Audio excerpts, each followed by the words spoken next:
Hi, welcome to the National Fireman's Journal. And this is kind of a really important conversation for me because I'm getting to talk to my good friend Dan DeGryse. And Dan has been in the counseling field as a certified counselor for over 30 years.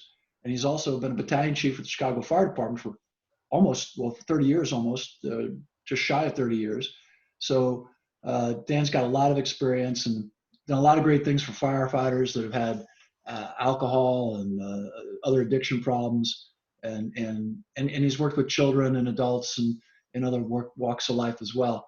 But he's a really trusted guy, and he's keynoted at FDIC. He's taught classes at FDIC. He's written tons of articles for us. He and his wife wrote a magnificent piece for us. And so Dan really understands a lot about mental health. And right now, we're all going through some really weird stuff, right? And not to say that firefighters' lives aren't weird the rest of the time compared to most folks. So I thought I'd ask Dan to come on and just kind of talk about how do we deal with our mental health and our relationships and the work-life balance, which is so tough anyway in normal times. And now with, isolation and quarantine and social distancing, you can't even do the, mandatory firefighter hug when you go to work anymore, which is, you go to do this and you're like virtual hugging. It's just not the same, right? So Dan, what are some of the things that we could be doing to take care of ourselves during these kind of unusual times? And even just, and maybe behaviors we could develop now that would help us after this passes. Well, I could tell you first, hi, and Hi. Hi, thanks for Dan. having me on this. Hi, Dan. I would like to normalize this a little bit because as goofy and crazy as we are in the fire service, we have to normalize this because our normal is abnormal for most people. And I'll give you a perfect example. What happened to me, and I retired after 30 years and 3 days. But who was counting? But who's counting, right? You kind of shorted me on that 30-year thing, but the reason 30 was important was because that was my college football number, and so I could remember that. If I could remember anything, I could remember that now. So normal. I'm not normal. Anyhow, so the day after I retired, I felt like, honestly, the house that fell on the Wicked Witch of the West in the Wizard of Oz had been lifted off me. Now, I knew I was stressed. I mean, I have 4 kids, two still in college, 2 full-time jobs, a mother and father that were recently in a hospital, one that just passed away. My wife had, some surgeries. My kids deal with their own stuff. I mean, come on, right? What do? We handle crisis. We handle stress. We go to work with leaving that at home, and then we go to work and deal with 1 or 21 crises. And we manage that the best we possibly can. I can tell you that, like I said, a lot of people ask me, hey, am I looking forward to retirement? How am I doing in retirement? I can tell you it's great for me, but I knew that I had something else other than the fire service. You talk about work-life balance. Most of us that have been in the fire service for 5 years or 35 years, if you asked us to sit in a class about work-life balance, show me the face. I mean, You kidding me?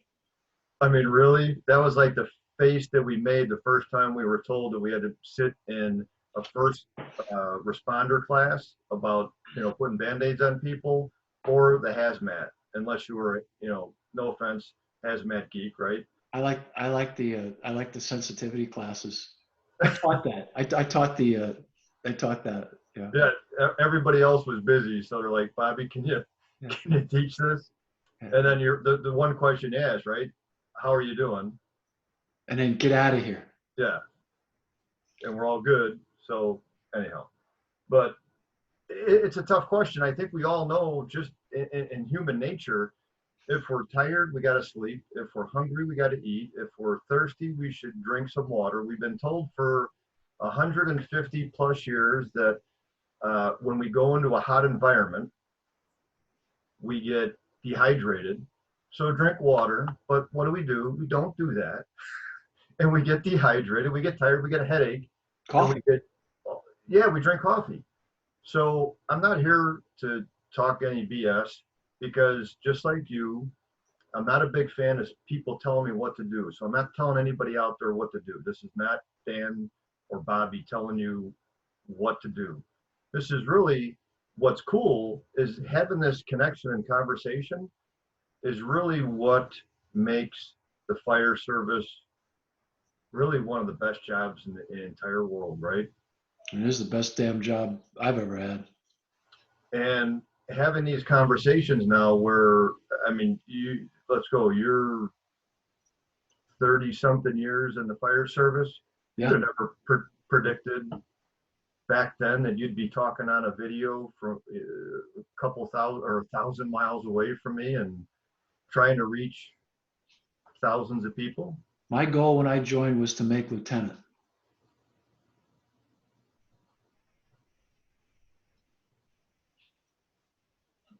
So in regards to these times right now, I'll tell you this, and I've been asked by my present employer, by friends, by you, in a sense of the firefighters that are out there, what are we doing? We're doing it. I mean, we say it all the time, right? What are you doing? But I did it. I'm doing it, and that's what we do. Right. But my question, I'm not going to tell you what to do, but my question to all of you is, when you do have that downtime, when you're not given that crisis or that fire, or that crash, or that heart attack, or the potential COVID, or whatever the crisis may be, a drowning, a SIDS baby, how do you come off of that? How do you come down? How do you decompress? What do you do to stay engaged? I know for me, there were times where I came back after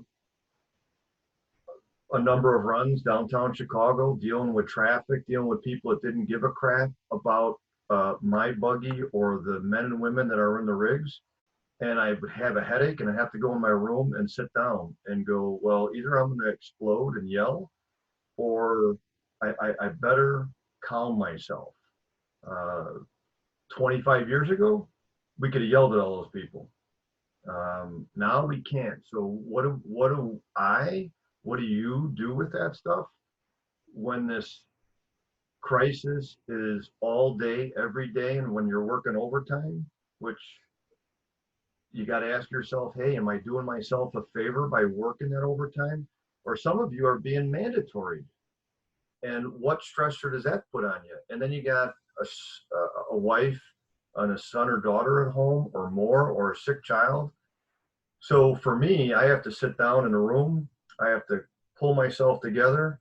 I have to say, okay, I may go on a run in a second. Do I need to call my wife? Do I need to check in with her? Or after a little bit, sometimes I'll go into the kitchen just to mess with somebody, right? We say engage, talk, but we really want to go in there to screw around with each other, right? Why I called you. Yeah, right. So I'm waiting for you because you've been very nice so far for the first 10 minutes. And I'm like, you're going to give me one and I'm going to give it right back to you. But that's what I did. I went in there and I'd be like, hey, when's dinner? If it was 6:01 and we ate dinner at 6, I'm like, dude, when are we going to eat around here? I'm withering away to nothing. You know, the cook would give me a look, but that engagement is what keeps us going. So what are we doing? What do you do to stay engaged? Right now? Well, yes. Well, for me, it's just the workload is just quadrupled. I mean, with everything that's going on for me, which I love. You know, I love this work. So it's been interesting for me. I have to pull myself away, and then when I hit frustration levels, I go work out. I get on that machine. I'll crank it up and do 60, 90 minutes, and brings me back down. And then when I'm really done, I just dive in my books and just, tear through a book or two.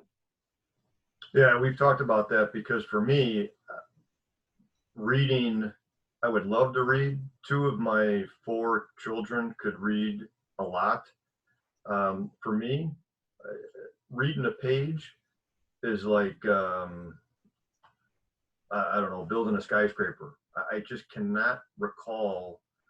So that's not any type of fun or decompression or relaxation for me. It's more frustration.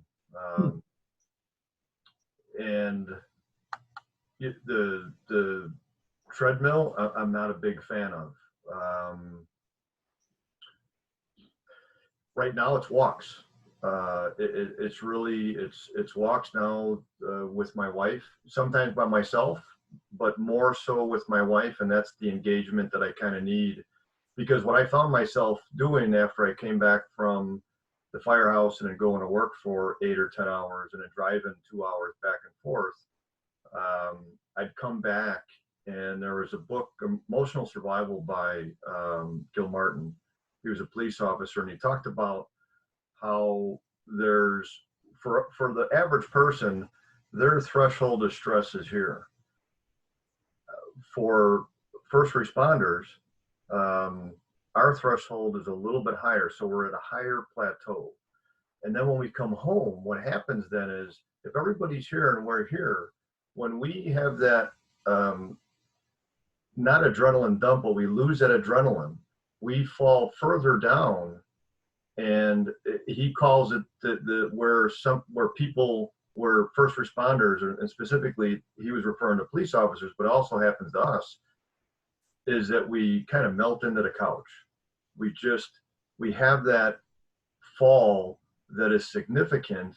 And some people think that they're depressed or completely disengaged, but the fall is just farther than the average person, because we are always, most of the people that I know, kind of like you just said, we're always on. We don't have that work-life balance where we're balanced right there.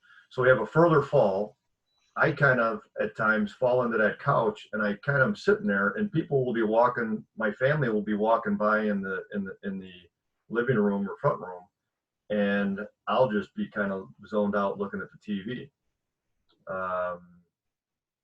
And I know Now, is that healthy or unhealthy? I mean, sometimes like you watch it, you lose yourself in a little something. Isn't that sometimes good? So yes and no. So sometimes yes, but if you do it every single day, I guess it's better than in the past, where what would happen is that as I would stay engaged, my threshold to respond in a positive way was about like this. Now my threshold, honestly, since I've been retired, despite all the stuff that I've learned about behavioral health and mental health and management and anger management, I'm still human. I mean, I'm not going to kid any of you that I still have difficulty because of, I can't get rid of my childhood. I can't get rid of the 30 years I was in the fire service. I can't get rid of my brain. I have to manage that. You got rid of most of your hair. So wait for it. So right now, when you have that that hiccup, that regurgitation, right. I'm holding on to everything that I just thought. I learned that from Mark Lundholm. He's a comedian, and he said, first thought wrong, second thought wrong, maybe the third thought. So my third thought is, yes, I'm losing pretty much all my hair. Thank you for noticing that. And I lost my train of thought, which is the coolest thing, especially when we're doing a podcast. But to your point, is that good or bad? If you're doing it all the time, that's bad. Right. But I think you were talking about those connections where you go out and you give the cook a hard time, just the little shtick we just did with the hair. We need to be doing a lot more of that. Yeah. For each other, right? Yes. So, I mean, I guess my question was wrong for us. My question probably should have been, what can we be doing for each other in these tough times. In other words, the best way to take care of your own mental health, maybe for guys and gals like us, is to what else could we do knowing that other people are going through all of this, and not everybody else appreciates our slap and tickle silliness that we do in the fire service. Right. Some people find it really off-putting, which I've found after being married for 48 years. So, Or being in public. or be yeah, or actually having to go out in public. She makes me do that from time to time. And after a while, you want to, why doesn't anybody at the party want to talk to me? Because you keep making fun of them. Oh, they don't like that? So, so it's true. So, That it is, yeah. right. So for us, the good natured busting chops is a good thing. But I guess you got to find what you can do for those people, right? And it's interesting because I think it goes back, you and I talk about stuff like this all the time. But old Dr. Frankel from Man's Search for Meaning, that's a great book for firefighters to read. It's a short, thin little book, Dan. I mean, to me, no. It's probably 40 pages, and it's only about this big. It's really it's a short read. Honest to God, it wouldn't be more than an hour and a half out of your time. And it's about his experiences in Auschwitz. He was a psychiatrist, decided he could have left, but he decided to stay behind to try to protect his parents. And all his family ended up in Nazi camps. They were all killed except for his wife. His family was wiped out except for he and his sister. But when he got out, the guy wasn't bitter at all. He wasn't mad at the Nazis. He didn't want retribution. He kind of understood how people, what they call it now, the Lucifer effect. The guy who did the Stanford experiments, where he had people be guards and people be prisoners, how they fell into those roles. Frankl kind of understood that, but he also discovered something else. He said they couldn't take away what he had here, and they couldn't take away his ability to help people. And he found meaning by helping his other people get through being prisoners in Nazi death camps. Yeah. So maybe for us as first responders, we shouldn't worry so much about us getting a workout or us, but maybe us taking care of, maybe the best thing we can do is when we get home, check on our family. I don't know, am I reading too much into that? No, we do a great job. I mean, my dad, who passed away 2 years ago, 84 years old, had a fairly decent life, but battled alcoholism and bipolar disorder. The one thing he did was took care of everybody. The problem was he didn't always take care of himself. I'm a product of him, and I know that I am my best. And everybody here that's listening knows this too. You, Bobby, and all the other people are their best when they're helping somebody. That's purpose. When we are not successful with that, we could save 100 lives. If we lose one, we think about that one.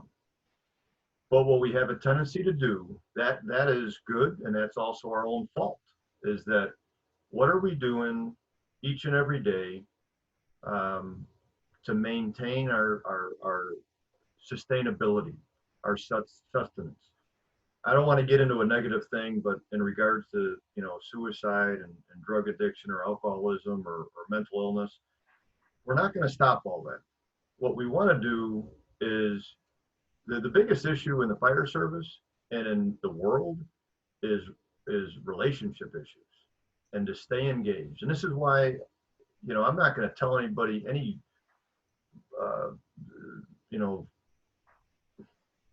crazy great new idea, and they're going to like, oh shit, man, Dan's the smartest guy around, because I know Bobby Halton is the smartest guy around. I'm a close 1,000th, somewhere around there. My best grade in college was a C. Never got an A. I don't know which you did, but anyhow, before I digress, we thrive in crisis, but there also is a toll. When that teeter-totter goes up here in crisis, something is taken from over on the left-hand side. For me, a lot of times that is my engagement with the people that I care about most. The best advice, honestly, I could give anybody is when you feel like you're going to withdraw, that's when you got to push a little bit harder to stay engaged with someone or something, whether it be a book, whether it be working out, whether it How be. would you, so it's interesting. How would you know you're withdrawing? Because sometimes when you're under a lot of stress and pressure, you do things like, I want to say unconsciously, but like, well, maybe it is. I mean, how do you know when you're Uh, withdrawing? so I'll give you an example, and you may or may not follow it. One of the first runs I found myself on as a battalion chief was a person that was going to jump out of the 45th floor of one of the high rises downtown. The bad news is that happens monthly. So as a battalion chief, my new job was to do what? Stay in the lobby and maintain order and deploy people upstairs. I found myself on the 44th floor. And all of a sudden, I'm walking down the hallway because I was a firefighter, lieutenant, and a captain for 25 years, and that's where I went. I'm walking down the hallway, I go, oh, I'm not supposed to be up here. Now, some people might say, oh, you're supposed to. No, my responsibility at that time now as a battalion chief is down below. So when you ask me in regards to how do you know, people will, like for me, I found out before I got too far. Maybe the 45th floor for some people was too far, but I didn't get inside the room and I didn't stay up there and I didn't try to do it from there. You caught So, yourself. so I caught myself finally. We do that all the time. Then the question is after that is, what do you do with it? Some people might have said, well, you're up there already, go ahead and manage it. No, I pulled back and I did it the way that I should have done from the very beginning. And I learned from that. And then the next time I made sure that I followed that protocol. So that's no different than in regards to when you get stressed out, to hopefully recognize it, whether it be a headache or dry mouth or your frustration tolerance dipping down, or just feeling uncomfortable. Those little signs, put them all together and go, okay, maybe I need to take a break. And then it's okay to zone out with Netflix or whatever. Yeah, Take a break, take a walk. absolutely. What do they say when you're exhausted or when you're sick? What do they tell you to do? Rest. Rest and yeah, rest. And chicken soup. So that's okay. But if you do that for 2 months, that's not necessarily good. And I'm jesting because you, like, I'm assuming I'm looking at your face and you're going, oh, maybe I should take a little bit of downtime too. No, that doesn't apply to me. Right. You immediately want to fight that. And I get it. And it's really kind of cute if you could think about it. We give kids timeouts, right? Give yourself a timeout.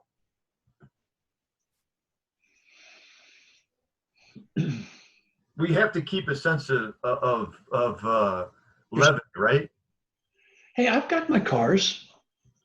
No, that's great. No, no, I'm saying we have to keep a sense of levity. That's what that that dark humor that we have when we see the worst of the worst is there for a purpose. And if the average person heard us say that, they would think that we are certifiable.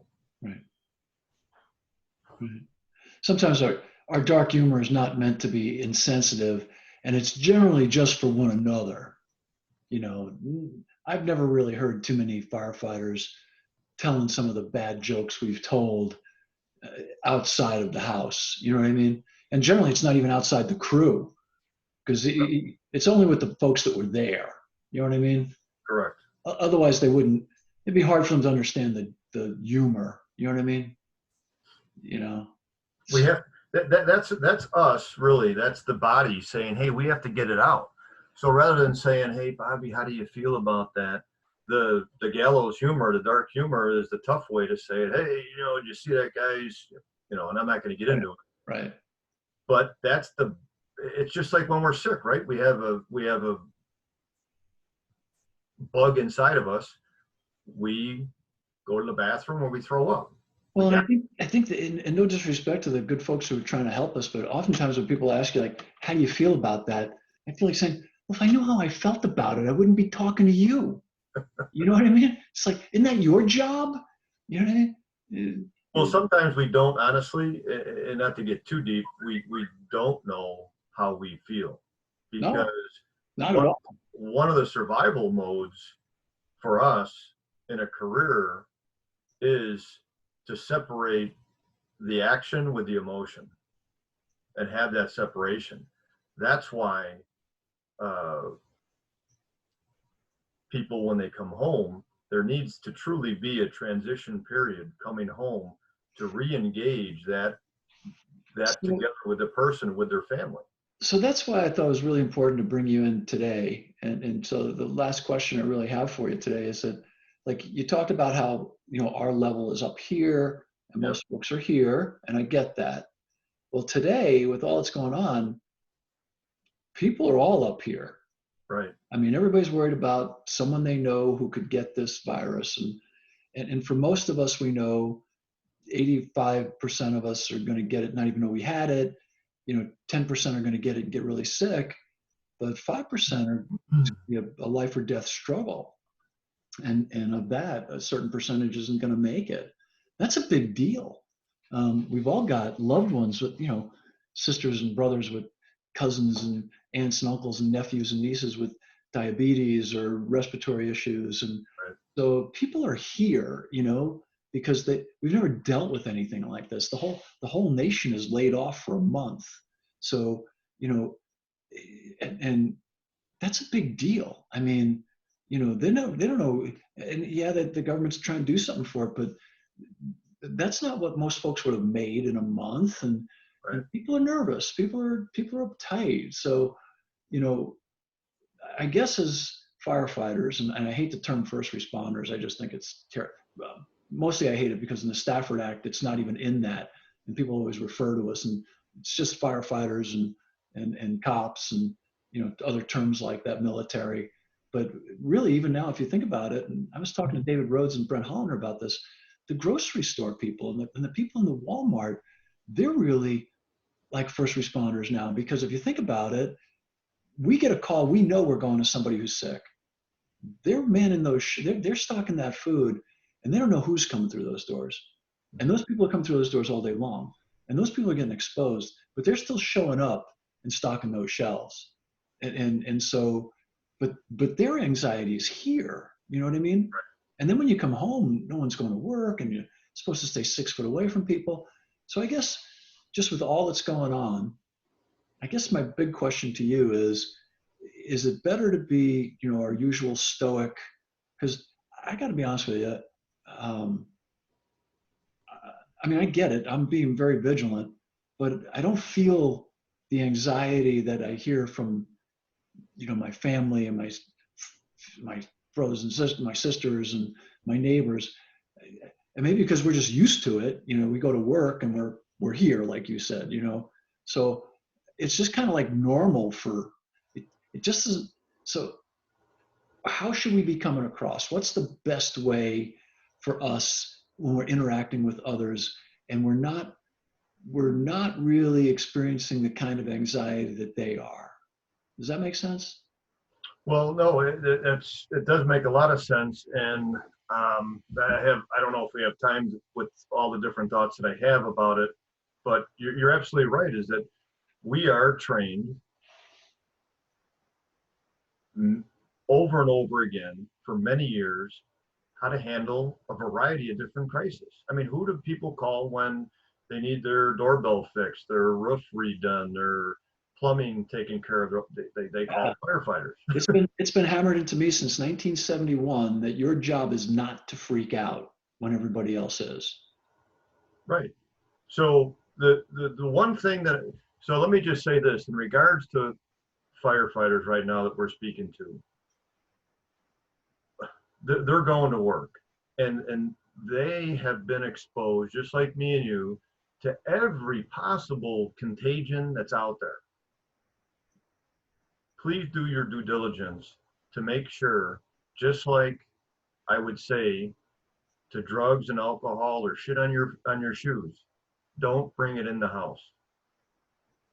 Take your shoes off before you come in the house. Now, if my wife watches this, she'll be like, really, Dan? Because unfortunately, I would trek shit in the house. And I'm not talking about the shit on my shoes. Hopefully it's okay to say shit. Yeah, I think so. We're cable. But I think you know what I'm saying is No, that no, I get don't it. Don't don't bring it home. bring the contagions from work home. Wash your hands, wash your mouth out, change your clothes, change your stress level, and engage with your family. I had a chaplain ask me, "Hey, I can't go to the firehouse. I can't do any type of chaplain service. I can't hold a meeting. What do I do?" Like, I'm not, I don't have all the answers, but I said, think of Maslow's hierarchy. Basic needs. What did the people at Oklahoma City bombing need? What did they need at all the mass shootings? Basic stuff. 9/11. You need food, water, clothing, rest. Don't think outside the box and all of a sudden, if you're an officer, ask the people what they need. And right now they need PPE, right? Protective equipment. Um, the other thing they need is to know that somebody supports them in the chain of command, and do your best to support them, whether it be, you know, uh, I'm just going to say an ice cream bar or drink of water. How many times have we come back from an extra alarm fire and we're just dying of thirst, and the officer or somebody they'll pull over and grab 7 Gatorades or 15 Gatorades, and because those basic needs.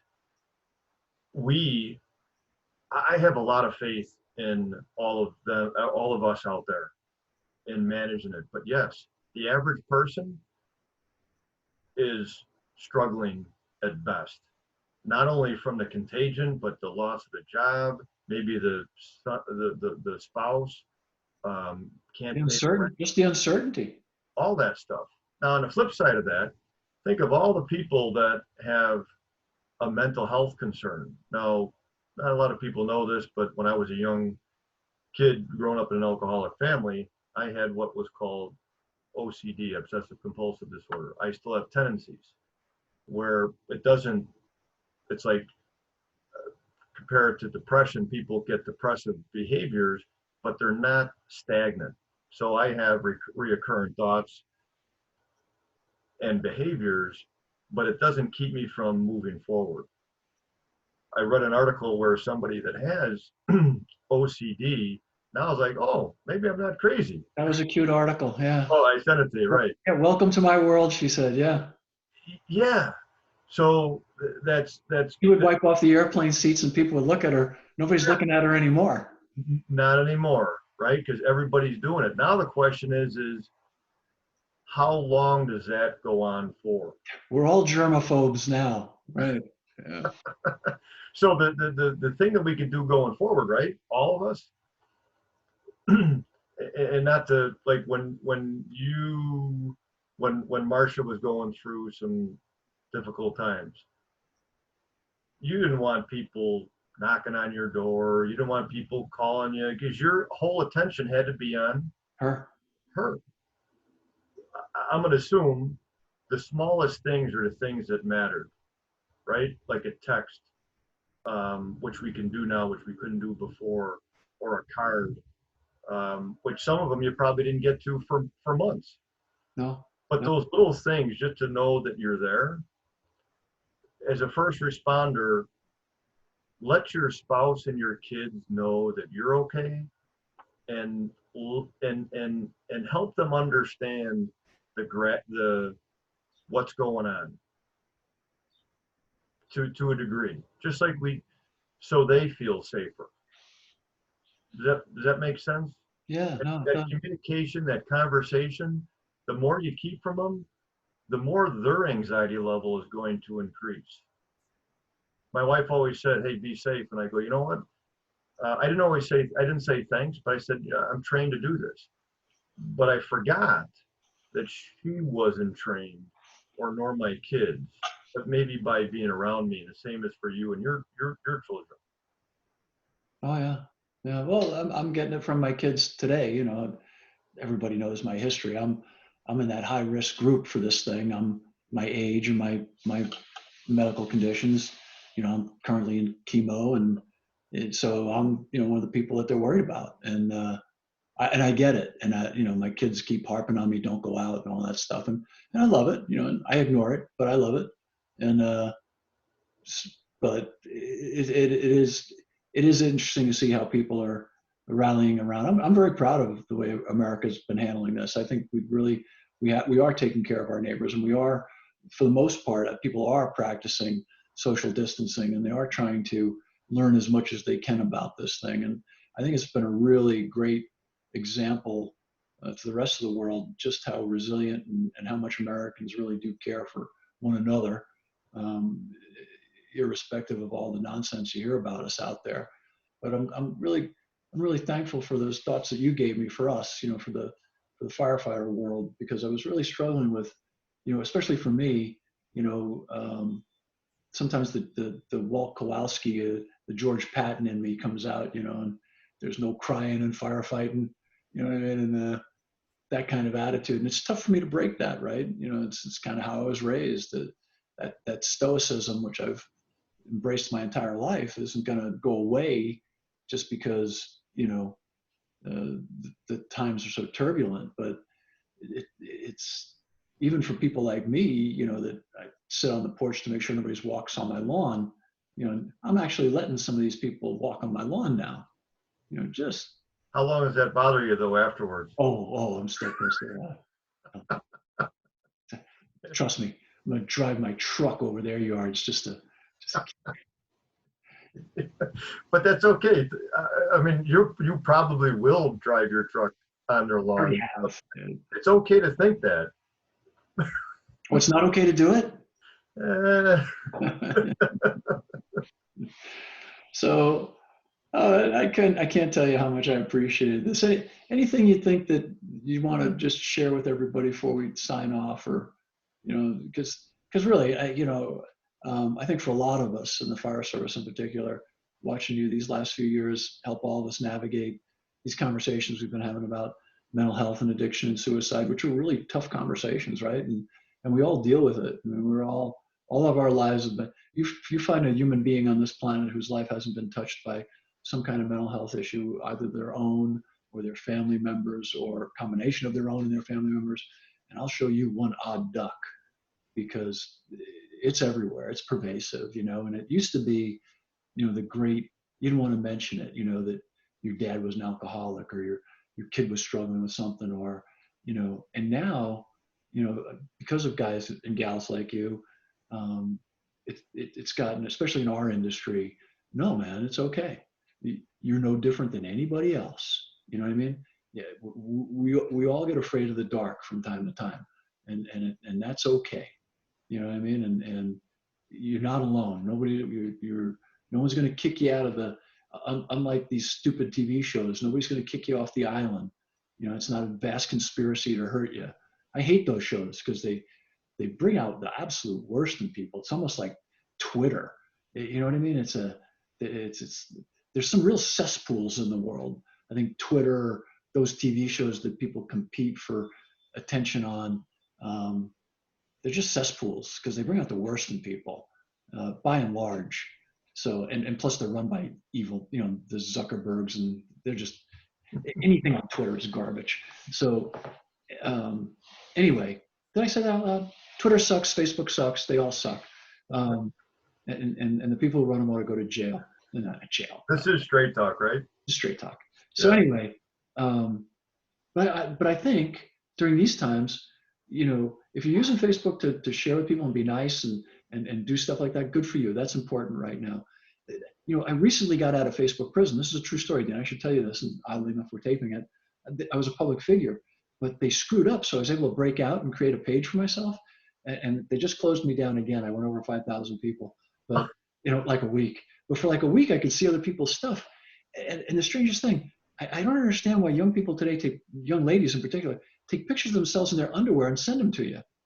And I'm like, it's the weirdest thing. They didn't do that when I was young. I mean, you had to go to the Macy's catalog to see that kind of stuff. So, yeah. So anyway, and you realize that, did they look at your picture? I'm older than their grandpa. So anyway, it's kind of an interesting phenomena, little observation on Facebook. But I think for a lot of people, they need to, at this point in time, tune a little bit of that out, right? Find a little more positive messaging. For me, I like the YouTube stuff where I can listen to people like Joel Osteen. I can listen to people like Jonathan Prince, who I like. I can listen to some really great intellectuals like Talib and Douglas Murray, and I get to listen to some of those folks and learn some really cool stuff. And plus, I signed up for an online history course from Hillsdale. It's excellent, free. So I think there's some things we can do in these tough times, and I think what you've shared with us really helps. In other words, bring it down. Try to reconnect and take a little bit of the edge off. Well, you have to soften the blow. I mean, the higher we go up, right? And we know this from jumping off the fence or the back of a car, or some people off a garage. You have to soften the blow. So hopefully that makes some sense to people. Give an example is that I was a truck driver for 6 years off the job, and my right knee was killing me. And I'm like, man, I'm just getting old, and I'm moving tables and chairs, and then I jumped off the back of instead of lowering the lift, I jumped off again and it hurt again. I'm like, I wonder if me jumping off the back of the truck is causing the pain. Just saying. Duh. So I didn't jump off the back of the truck for a month. Well, guess what? Knee got better. The pain went away. What's the old joke? Hurts when I do this. Don't do that anymore. Yeah. Absolutely. So again, you kind of ask of what people can do is to try to be aware of what is causing whatever's going on. And here's the serious part is that this isolation for some is going to be very good. It's going to help them reconnect with the things that matter most. And that's probably going to be their immediate family, with their kids or their animals, or they're calling their mom or dad. And I recently am an example of that. I've called my mom because lost my father 2 years ago. She's at home. She was in the hospital twice. She's all by herself. I'm still out working. I don't want to show up at her house and then, whether or not I'm asymptomatic or whatever is going on with this corona virus, I don't want to bring it to her house. She can't go out and play cards and win $5. She can't go out and play bingo. So it's a lonely place for her right now.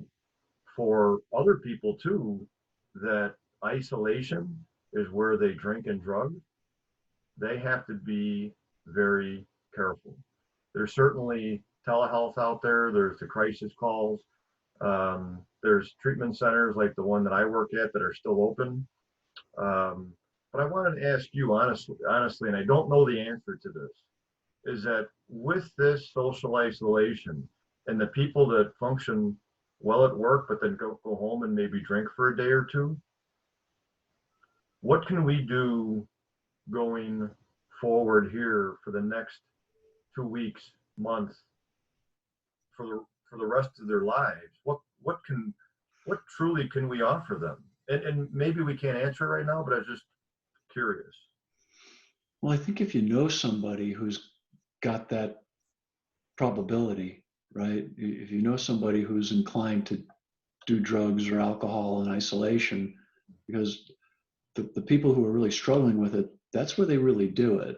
Right. People think it's not a social thing to them. It's a necessity. I think you need to make a bigger effort to connect, and if you don't, that's on you. You know what I mean? And I know I've got people I got to do that with, and luckily I am. So I think that's important. I think, there was a guy named Danny Tejeo who was an actor. He played Machete. He's a Hispanic actor out of LA. Ever see the movie Machete? He's the guy who always plays the biker, long hair, real bad complexion, real tough looking guy. He recently went to a car accident, and it was a car accident in LA outside of a taco place that he owns. He ran out and he helped the young lady and got a baby out of this car with a civilian. And people asked him why he did it, because it was pretty dangerous. It was a bad wreck. And he said the best things that ever happened to him in life happened when he was doing something good for somebody else. So I think that some of the most vulnerable amongst us, your mom, people that are sick, people that have maybe, personalities that lean towards drugs and alcohol, and in normal times, they're tough to be around. Well, probably now more than ever, it's worth the effort to be around them. And it'll probably do just as much good for you as it will for them, maybe more for you. Frankel proved that. I mean, he survived, and because he had purpose, and I think for a lot of those people, as we talk about, and you've taught me from Suicide and Dr. Joyner's books, when people lose a sense of purpose, that's a really bad day. And that's what's so bad about this, the folks losing their work and losing their, for a lot of people, your work's your identity, or it's a part of your identity, and that's okay. We always call ourselves firefighters, duh. You know what I mean? So that's a tough deal. And I think, to your point, reach out, make the effort, reach out. No, that's a great point. And if maybe we could leave all the firefighters that are going to watch this, is to help them get through the day. And there's going to be a lot of stressors. And again, many of us thrive in that. Is if you struggle at any point, whether you're in the rig, you're on the fire ground, you're at home, you're driving to or from work, think about, and I use this many times, is before I got hired for the Chicago Fire Department, is they had a hiring freeze for a year, and I looked at my mailbox every single day for a year. I didn't think I was going to get the job. Kept on opening up, 30 days, 40 days, 6 months, nothing in there. And then finally I got the letter. That was the greatest moment of my life when I got that letter. And I'm sure Me too. You know what that is. So I remember when you're having that tough moment, think about that. Have that. The memories are good. We have some, unfortunately, bad memories, but there's a lot of great memories we have. We just have to recall them. Right now, I'm remembering Timmy Oak walking me into the downtown station, and I wander into the kitchen, and a guy says to me, "What are you looking for?" I said, "A cup of coffee." You were the guy. Yeah. I do. Well, I wanted to make sure you weren't stealing anything. I too. And then you told me the kitty's over there. Put in $5. So what is it, Starbucks? Yeah. Creamer is excellent. Creamer, that's $6. Yeah. But I remember that day vividly. Guys were watching some kind of military reenactment show, and they were chatting it up, and you and I drifted into the kitchen and had a nice conversation. That's what I learned about FDIC. Yeah. It's only been around forever, and I learned not to bum a cup of coffee in a Chicago firehouse. Absolutely. Yeah. Look what you got now. That's what I got now. Yeah. You got the gift that keeps on giving. Hey, it's, and I guess that's the other thing too, is that if you have a chance to make a relationship in this interesting time, because you're going to be bumping into people you normally wouldn't bump into, or maybe your neighbors and people, you're going to be going out on walks like you are. Don't miss the opportunity to create a relationship, because you never know where it's going to go. Well, be careful with that, because my wife and I, when we're going for a walk, now people are in the way. I was just doing the other side of it, is that you're walking down the street. Good, Dan. That's really good. Yeah. My sidewalk. Get out of the way, man. I got to get down the street. Well, I live in a much more rural area, so we don't even have sidewalks out here.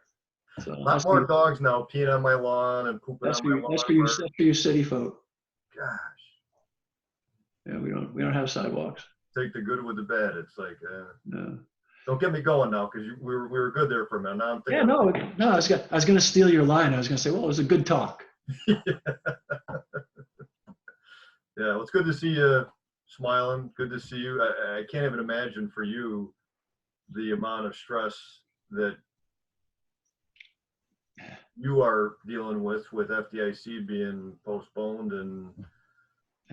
Not really. It's not bad at all. We've got a tremendous support team. We work for a great company. They're planning on doing some wonderful things. They're doing great stuff right now and taking care of their employees and taking care of everybody. It's a wonderful organization. I can't say enough about the whole Clarion company. They're really wonderful people to work for, and they're planning on doing as soon as they're sure that it's okay to schedule something. They're going to schedule something, and they're just wonderful people, and it's a real blessing to me to be able to work with them in the fire service. And they've even reached out to other fire service groups, and they're lending support in places that you couldn't imagine. So it's a great comfort right now. And for me, it's my chance to still have a purpose, and especially in I'm not jumping off the back of a rig anymore. But it's really, I'm in a good place. I'm in a really good place. And I've got folks like you and, that I can reach out to. So I feel really blessed. I just want to make sure that I remember to try to bless others. So. Well, why don't you bless everybody with the image of what me and you did before I went into the Voodoo Lounge, before I got up to do the keynote. What did we do? And Tim will take a picture of it. I don't know where it's at. I don't know either. Where'd that picture go? We had it. I'd love to get it and put it up, but you want to tell everybody what basic needs, right? You're such an idiot. Everybody's thinking we were sitting in, the stall. Yeah, right. The Voodoo Lounge, man.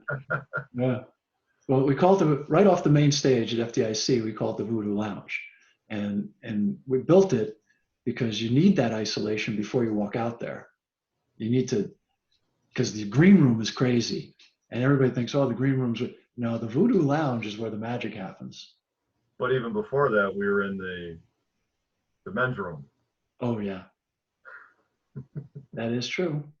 Yeah, you always priorities before you go on stage, man. I don't care how many times you do it. Well, at least for me, if you're not nervous and have to take care of business, then it's time to leave the business. And everybody in the fire service knows that, right? We all sit there and talk. We're in the kitchen, we're in our rooms, whatever. We're like, I know I got to pee. I know I got to pee. I got a minute. And all of a sudden the tones go off like, shit. Dang it. Right. Yeah. I used to work with a guy who said, you haven't been on the job until you can say, yeah, I've probably peed in every uniform I own.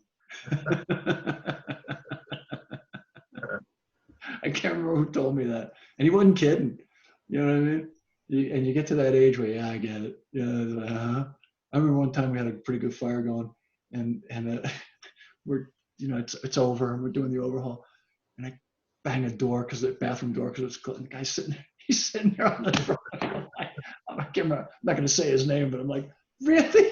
He goes, hey, boss. I'm like, close the door, will you? I'm like, pretty much every fire department in every city, town, municipality across the country. Oh, God. Well, he had to. Yeah. I don't blame him. So, hey, good talk. Ditto. Good talk. Good talk, man. I love you, and thank you for doing this. And can't wait to get a chance to see you and actually do a real hug. And so tell Vic I said thanks for letting you visit for an hour here, and I'll see you down the road, brother. You got to take care of the family, Santa Marcia, and stay well. I will. Hey, I'm Bobby Halton, and that was Dan DeGryse, and This is the National Fireman's Journal. So we'll see you here next time on the Journal. Thanks for watching us. Subscribe if you don't mind, and we'll see you soon. Take care, Danny. See you, Bob.